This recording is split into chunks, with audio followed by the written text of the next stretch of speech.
الأنبياء والمرسلين وعلى آله الطيبين وأصحابه الطاهرين.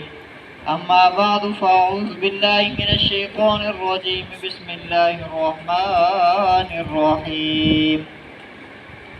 يا أيها الذين آمنوا لا يسخر قوم من قوم عسى أن يكونوا خيرا منهم ولا نساء من نساء عسى أن يكون خيرا منهن ولا تلمزوا أنفسكم ولا تنابزوا بالألقاب بئس الاسم الفسوق بعد الإيمان. آمنت بالله صدق الله العلي العظيم. إن الله وملائكته يصلون على النبي يا أيها الذين آمنوا صلوا عليه وسلموا تسليما. اللهم صل على سيدنا ومولانا محمد وعلى آله وصحاب سيدنا ومولانا محمد وبارک وسلم وصلوا علیہ. ہر قسم کی حمد و ثنا، تعریف و تسبیح و تحمید اس خالق کے کائنات کے لیے جو لائق حمد ہے. تمام حمد اس خالق کے کائنات کے لیے جس نے آسمان اور زمین کو پیدا کیا، آسمان کو ستاروں، سیاروں، سورج چاند سے مزین کیا اور زمین پر پہاڑ، پھل پھول، پودے اگائے تاکہ زمین جنبش نہ کر سکے. بے شمار، لا تعداد، ان گنت ریت کے ذروں سے زیادہ، پانی کے قطروں سے زیادہ، ہواؤں کی لہروں سے زیادہ درود و سلام ہو امام الانبیاء، تاجدار انبیاء حضرت محمد مصطفیٰ صلی اللہ تعالیٰ علیہ وآلہ وسلم کی بارگاہ اقدس میں. حمد و صلات کے بعد میرے واجب الاحترام بزرگوں، بھائیوں، دوستوں، پیارے نمازیوں، آپ حضرات کے سامنے بندہ نچیز ادنا سا طالب علم قرآن مجید فرقان حمید میں سے ایک آیہ مبارکہ کا کچھ حصہ تلاوت کرنے کا شرف حاصل کیا ہے. دعا ہے خالق کائنات حق گوئے کی توفیق عطا فرمائے، ہم سب کو سمجھنے اور عمل کرنے کی توفیق عطا فرمائے. زیادہ لمبا ٹائم نہیں لینا میں نے، بس قرآن مجید فرقان حمید کی جو آیہ مبارکہ میں نے آپ حضرات کے سامنے تلاوت کی ہے اس کا ترجمہ کر کے آپ سے اجازت چاہوں گا. حضرات محترم، آج کے دور کے اندر، اس جہان کے اندر جو ہمارا کام چل رہا ہے، ہمارا نظام چل رہا ہے، ہم دنیا کے اندر کام کر رہے ہیں پھر اس کو گناہ سمجھتے ہی نہیں. اللہ رب العزت کے کچھ قانون قدرت ہے. اللہ رب العزت نے کچھ چیزیں قانونی طور پہ بنائی ہیں جو ہر بندے کے لیے ایک ہی جیسے ہیں. میں مثال آپ کے سامنے عرض کرتا ہوں. آگ ہے، اللہ رب العزت نے آگ کے لیے قانون بنایا جلانا. آگ کا قانون ہے آگ جلا دیتی ہے. آگ گھر کے کپڑوں کو لگ جائے پھر بھی جلا دیتی ہے. آگ غلاف کعبہ کو بھی لگ جائے پھر بھی جلا دیتی ہے. یہ آگ کا قانون ہے کہ وہ جلا دینا ہے.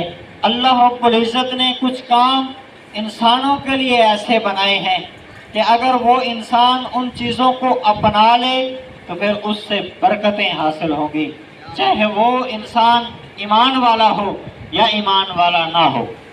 نعرہ تکبیر، نعرہ رسالت، نعرہ حیدری، نعرہ غوثیہ. اللہ رب العزت نے کلام مجید فرقان حمید میں ارشاد فرمایا، یا ایھا الذین آمنو، اے ایمان والو. کائنات کے اندر اللہ رب العزت نے یہاں ایمان والوں کو مخاطب کر کے کہا. یہاں ایمان والوں کو کیوں کہا؟ اس لیے کہ کائنات کے اندر مجوسی بھی موجود ہیں، عیسائی بھی موجود ہیں، بت پرست بھی موجود ہیں، سورج کی پوجا کرنے والے بھی موجود ہیں، بتوں کو پوجنے والے بھی موجود ہیں.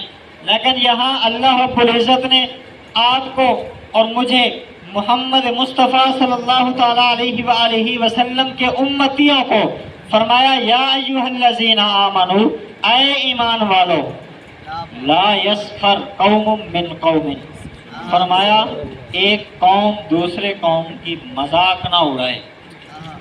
آج کائنات کے اندر جس شعبے میں بھی چلے جائیں، چاہے مولویوں کے شعبے میں دیکھیں تو ایک دوسرے کا مذاق اڑایا جا رہا ہے، چاہے پیروں کے شعبے میں جا کے دیکھیں تو پھر اس میں بھی مذاق اڑایا جا رہا ہے۔ فیکٹری میں جائیں، کارخانے میں جائیں، جہاں جہاں جس جگہ پہ انسان موجود ہے، ایک دوسرے کا مذاق اڑانے میں لگے ہوئے ہیں۔ اللہ رب العزت نے یہاں ایمان والوں کو مخاطب کر کے فرمایا لا یسخر قوم من قوم، فرمایا کہ تم ایک دوسرے کا مذاق نہ اڑاؤ، ایک دوسرے کے اوپر باتیں نہ کسو، ایک دوسرے کا مسخرہ نہ بناؤ۔ حضرات محترم، کسی بندے کا مذاق نہ اڑاؤ۔ فرمایا ہو سکتا ہے کہ وہ تم سے بہتر ہو سکتا ہے کہ وہ تم سے افضل ہو، تم اسے سمجھ رہے ہو کہ نسب کے لحاظ سے کم ہے، ہو سکتا ہے کہ وہ تقوی کے لحاظ سے اعلیٰ ہو، تم سمجھ رہے ہو کہ وہ اگر وہ اچھی نسل نہیں ہے، کپڑے اچھے نہیں پہنے ہوئے، پھر اس کی حقارت کو حقارت کی نظر سے دیکھنا اگر انسان دیکھ رہا ہے، یہ بھی ہو سکتا ہے کہ وہ اللہ کے ہاں زیادہ قرب والا ہو۔ فرمایا اللہ کے ہاں زیادہ قرب والا ہو۔ لا یسخر قوم من قوم، فرمایا کہ تم ایک دوسرے کا مذاق نہ اڑاؤ۔ ولا نساء من نساء، یہاں عورتوں کو بھی فرمایا۔ یہ جو عادت ہے مسخرہ پن، مذاق اڑانا، کسی کی بے عزتی کر دینا، عورتوں کے اندر زیادہ پائی جاتی ہے، اس لیے عورتوں کا ذکر بھی یہاں فرما دیا۔ ولا نساء من نساء عسى ان يكن، حضرات محترم، خیر منہن، یہاں فرمایا کہ وہ تم سے بہتر ہو سکتی ہیں۔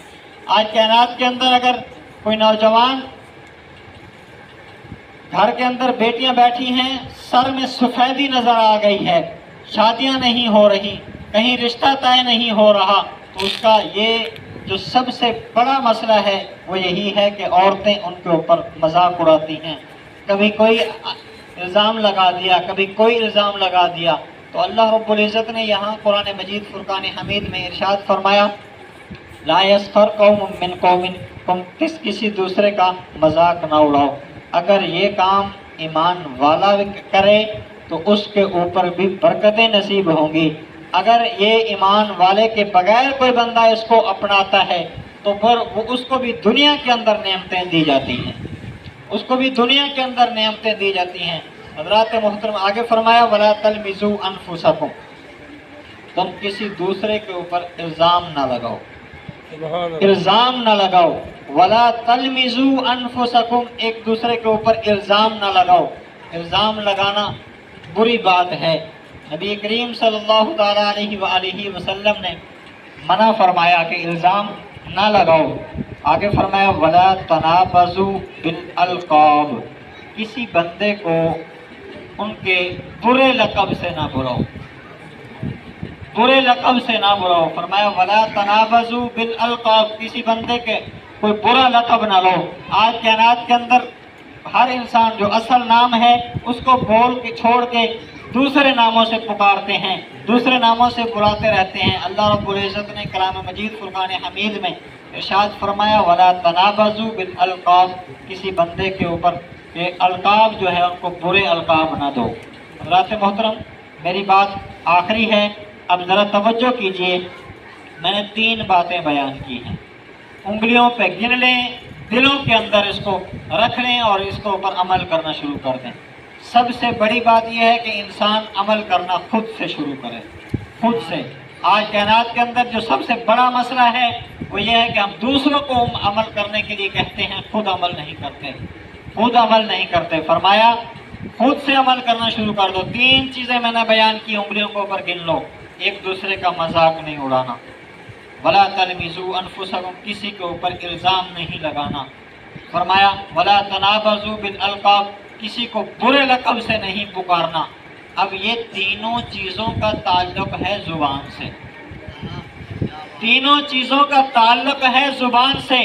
اگر کسی کو مسخرہ اڑا رہے ہیں تو وہ بھی زبان کا تعلق، اگر کسی کے اوپر الزام لگا رہے ہیں تو وہ بھی زبان کا تعلق، اگر کسی کو برے لقب سے پکار رہے ہیں وہ بھی زبان کا تعلق۔ فرمایا کہ تینوں چیزوں کا تعلق زبان سے ہے. اور آئیے ذرا میرے مصطفیٰ کا فرمان سنیے. میرے مصطفیٰ صلی اللہ تعالیٰ علیہ وآلہ وسلم نے ارشاد فرمایا کہ تم زبان کی حفاظت کر کے مجھے ضمانت دے دو کہ تم زبان کی حفاظت کرو گے، جنت مجھ سے لے لینا. نعرہ تکبیر، نعرہ رسالت، نعرہ حیدری، سرکار کی آمد. فرمایا کہ تم زبان کی حفاظت کی ذمہ داری مجھے دے دو، جنت میں تمہیں دے دوں گا. آج کے دور کے اندر جو بندہ اپنی زبان کی حفاظت کر لے، فرمایا کہ وہ وقت کا ولی ہے. زبان کی حفاظت کر لے وہ وقت کا ولی ہے. دعا ہے کہ اللہ رب العزت میرے چند کلمات اپنے بارگاہ میں قبول و منظور فرمائے، ہمیں عمل کی توفیق عطا فرمائے. آمین.